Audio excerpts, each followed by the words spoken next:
episode 2 من فلوج الأقصر وأسوان. الفطار كان عبارة عن عيش وفول وشاي ولبن ومية وجبنة مثلثات وكمان بيضة مسلوقة. ده كده كان الفطار بتاعنا لتاني يوم في أسوان. الفطار طبعا نوعا ما كان كويس جدا بالنسبة للفطار، وكلنا بقى بنتجمع وناكل. هنا بقى كنا ركبنا الباصات، بدأنا ان احنا نتوجه لرحلتنا اليوم التاني اللي هو كنا رايحين معبد فيلة في نهر النيل ورايحين السد العالي. 52 فاتوقفت الدراسة شوية.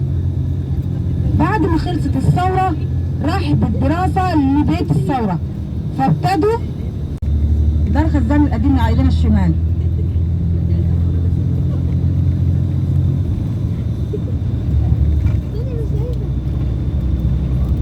في بوابات يا جماعة لو خدتوا بالكم مفتوحة النهاردة، واخدين بالكم؟ على ايدينا الشمال في بوابات كتير النهاردة مفتوحة. القرى اللي على ايدينا اليمين دي القرى النوبية هي اللي جت بعد بناء الخزان. الحكومة المصرية اتجهت لصندوق البنك الدولي والولايات المتحدة عشان تاخد قرض عشان تعرف تبني السد العالي. بعد ما وافقوا حصل خلاف ان مصر لم تعترف بدولة اسرائيل اعترافا كامل، فسحبوا التمويل. فاتنين بواخد يا جماعة عارفينها؟ كروزة.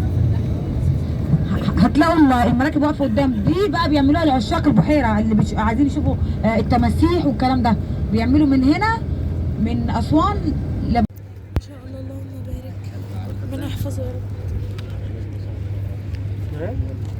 لسه بنتصور كهرباء يعني فهي جاية سلام الرئيس.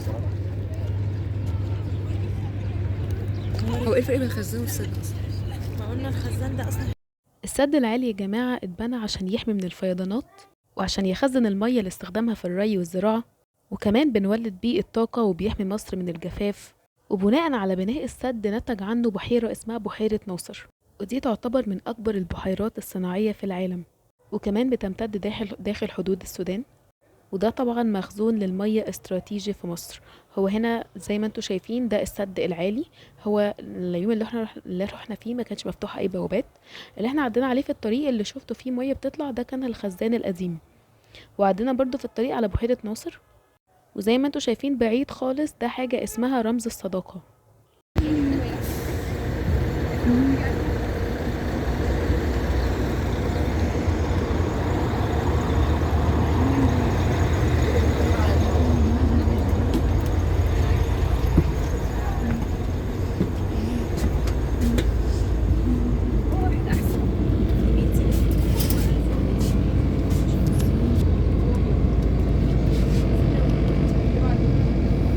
كان رأيكم ايه في السد العالي؟ يا جماعة وقف 5 دقايق وتعبوا.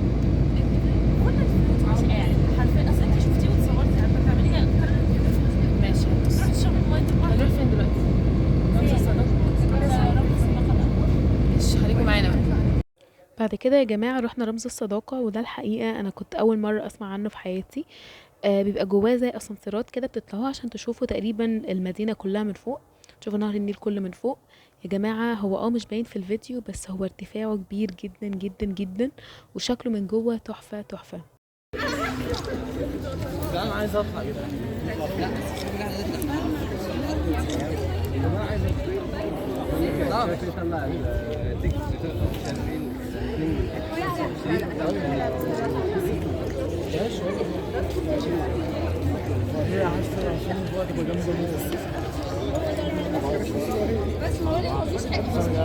بعد ما تصورنا في رمز الصداقة ركبنا الباص ورحنا لمعبد فيلة في النيل. المعبد ده هو عبارة عن معبد موجود في النيل يا جماعة، وهتستغربوا لما اقول لكم ان المعبد ده كان عبارة عن معبد مغمور بالمية. اكتشفوه بدأ ان هو يقطعوه حتة حتة وينقلوه لجزيرة في النيل. الموضوع يا جماعة so interesting جدا جدا. نركب معاهم ولا نركب عامة؟ انت بتصور؟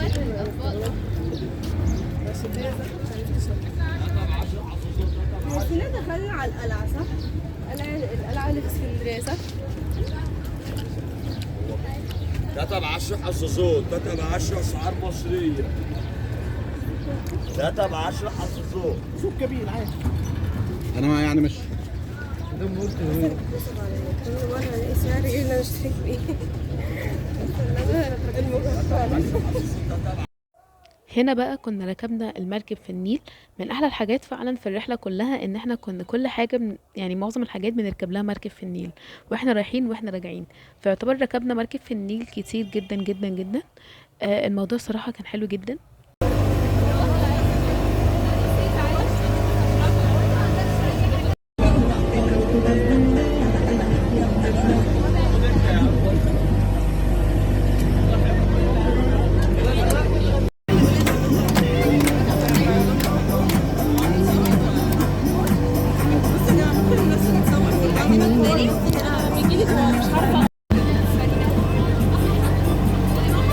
مش عاجباني، انا عايزاها من هنا، مش عاجباني اللي هنا. خليها من حاولي تطلعي انت ايدك من الموبايل بره عايزه. هنا بقى كنا وصلنا المعبد. زي ما انتم شايفين هو عباره على جزيره في النيل. شكله حلو جدا جدا. المهم عشان الفيديو ما يطولش عليكم، هخلي ان احنا بقى نخش المعبد من جوه ونكمل باقي اليوم في الفيديو الجاي.